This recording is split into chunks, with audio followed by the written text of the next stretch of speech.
السلام عليكم، مرحبا بكم على قناة علوم حياة والأرض SVT ماروك. تصحيح جهوي جهة طنجة تطوان الحسيمة دورة يونيو 2023 النسخة الفرنسية. أولا première question. Le document 1 présente un schéma des éléments intervenants dans le réflexe rotulien. Complétez le schéma par ce qui convient. Pour 1, c'est une fibre nerveuse sensitive. Pour 2, c'est un ganglion spinal. 3, racine postérieure.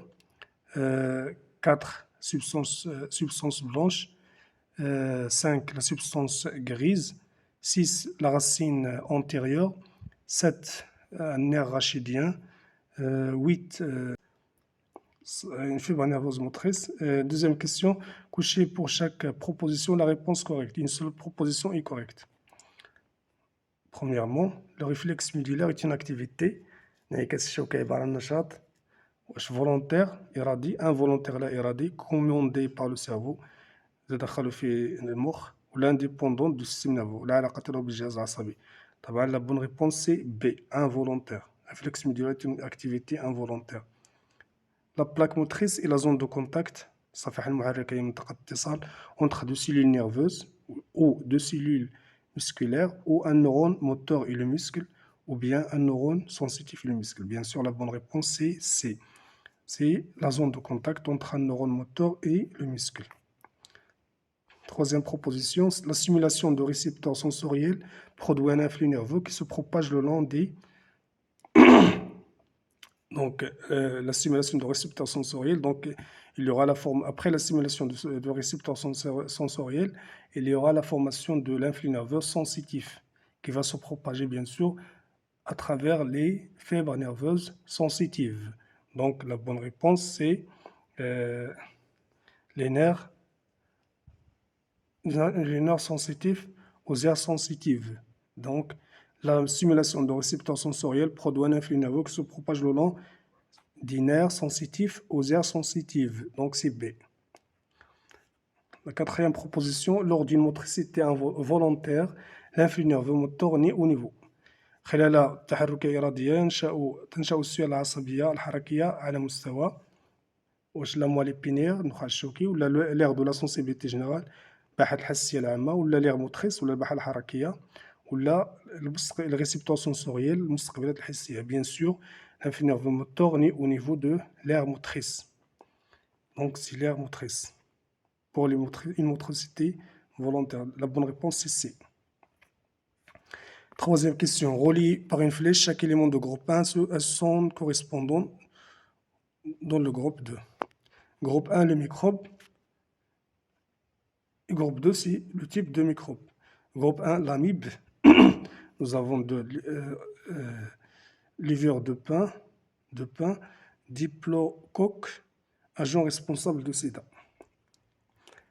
Donc, pour l'amibe, c'est un protozoaire, donc c'est B. La levure de pain, c'est un champignon microscopique, donc c'est D. Une diplocoque, c'est une bactérie, donc c'est A. L'agent responsable de sida, il s'agit d'un virus, c'est C. 4. Complétez le texte ci-dessous en utilisant les termes suivants. L'histamine, l'allergène, anticorps excessive. L'allergie est une réponse immunitaire excessive, si j'avais mené à mon frère. Il se manifeste par une sécrétion importante de type IgE. Les anticorps. D'anticorps de type IgE, ces derniers, les anticorps, en présence de l'allergène, l'allergène provoque la libération de quantités abondantes de substances chimiques, dont la plus importante est l'histamine, conduisant ainsi à l'apparition d'une crise allergique. Maintenant, on passe à la deuxième partie, le premier exercice. L'être humain reçoit constamment des signaux et des stimuli variés de son environnement externe, ce qui le pousse à prendre des décisions de manière volontaire ou à réagir de manière involontaire. Ainsi, l'homme possède une sensibilité consciente et effectue des mouvements volontaires et involontaires. afin de dégager les caractéristiques de chacune de ces activités nerveuses et d'étudier certains aspects des fonctions de relation chez l'être humain, on vous propose les données suivantes. Au moment où Karim est rentré de l'école, sa mère était en train de verser du thé. Il a vu un verre plein de thé, alors il a tendu sa main pour la prendre, mais il l'a rapidement retiré en raison de la température élevée du verre de thé.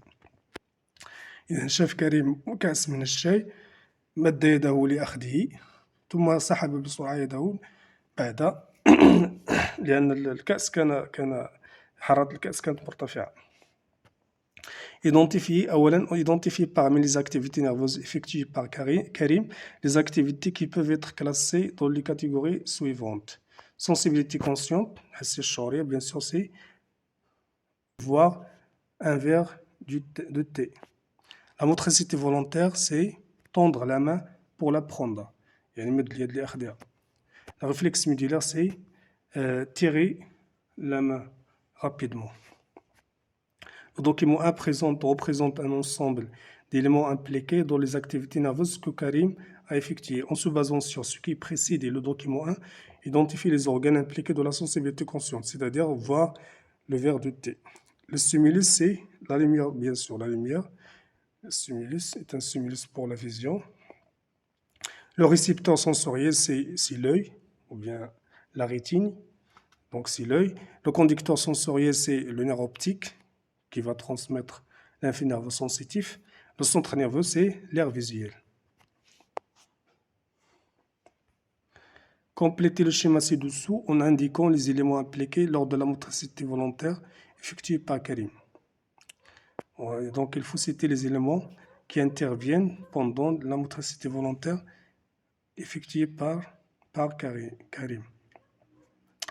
D'abord, il y a l'aire motrice. Donc 1, on va écrire l'aire motrice dans 1, le lieu de la formation de l'influx nerveux moteur. 2, c'est les fibres nerveuses motrices qui vont transmettre l'influx nerveux moteur. Ces fibres nerveuses motrices, on les trouve au niveau de la moelle épinière et au niveau de le nerf rachidien, qui est le muscle de la main à la moelle épinière.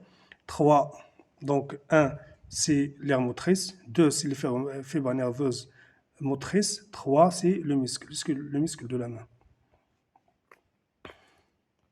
Le document 2 montre un schéma de parcours de l'influx nerveux et des éléments impliqués lors de réflexes médulaires effectués par Karim. Faire un schéma dans le cadre ci-dessous montrant la voie suivie par l'influx nerveux qui a provoqué ce réflexe médulaire effectué par Karim. Donc, le premier élément qui intervient ici, c'est la peau. La peau qui va recevoir, bien sûr, la stimulation thermique, c'est-à-dire la chaleur du verre de thé. Donc, on va écrire d'abord la peau. Après la peau, il y a l'information de l'influx nerveux sensitif qui va être transmis par les fibres nerveuses sensitives de nerf rachidien, donc la peau. Et après la peau, c'est les fibres nerveuses sensitives. Après les fibres nerveuses sensitives, c'est la moelle épinière. Et au niveau de la moelle épinière, il y a la conversion, c'est la transformation de l'influx nerveux sensitif en influx nerveux moteur. Après, l'influx nerveux moteur va être transmis par les fibres nerveuses motrices, mentionnées ici dans le schéma par motoneurone. Donc, le motoneurone, il va transmettre l'influx nerveux motrice, l'influx nerveux moteur vers le muscle de la main. Le dernier organe qui intervient ici, c'est le muscle de la main. Deuxième exercice. La grippe est une maladie virale dont les symptômes principaux sont la fièvre, la fatigue, l'écoulement nasal, de l'ordre de la gorge et les migraines.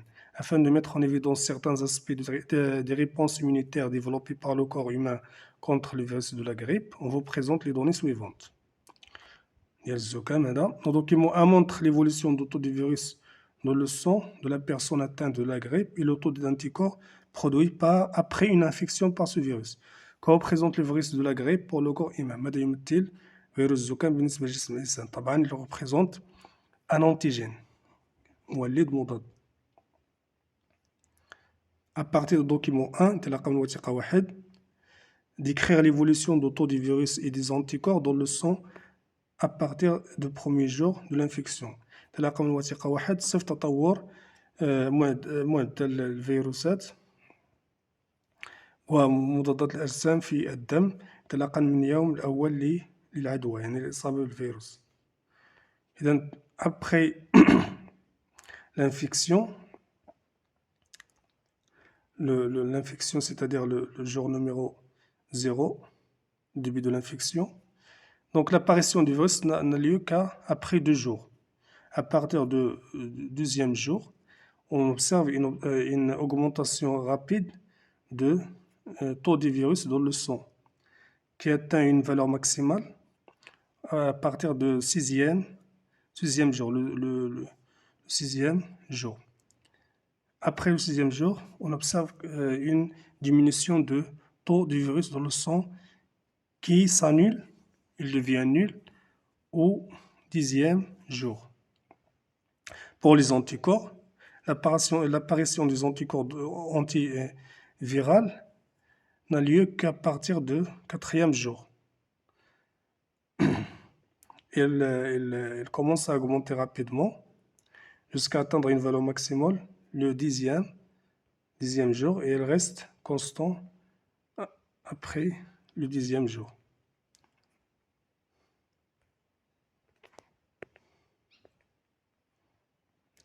Déduire la cause de la diminution du taux du virus à partir du 6e jour. À partir du 6e jour, on trouve que la quantité des anticorps antivirales commence à augmenter. Donc l'augmentation rapide des anticorps a bien sûr provoqué une diminution rapide des virus. Le document démontre quelques phases de la réponse immunitaire qui se déroulent après l'infection par le virus. En utilisant les données du document 2, déterminer l'origine des anticorps dans le sang après l'infection. Donc, nous avons la première étape, l'étape de la reconnaissance. Les cellules immunitaires qui interviennent sont les lymphocytes B. Après la phase de la reconnaissance, les lymphocytes B spécifiques vont se multiplier, puis se différencier en plasmocytes, c'est-à-dire des cellules capables de produire et de sécréter des anticorps spécifiques antivirales. Donc, pour répondre à la troisième question, 3A, l'origine des anticorps antivirales, c'est elles sont produits et sécrétés par des plasmocytes. Montrer comment le corps se défend contre le virus de la grippe. Donc, après la production des anticorps par les plasmocytes, dans la troisième étape, il y aura la formation d'un complexe dit le complexe immunitaire au complexe antigène-anticorps, c'est-à-dire que les anticorps spécifiques vont entourer l'antigène qui est le virus de la grippe et ainsi neutralisent son effet. Et après, ils interviennent et après, il vient le rôle des phagocytes qui vont phagocyter ce complexe et ainsi détruire ces virus. À partir de tout ce qui précède, en vous basant sur vos connaissances, déduire la nature de la réponse immunitaire intervenant dans le cas des virus de la grippe.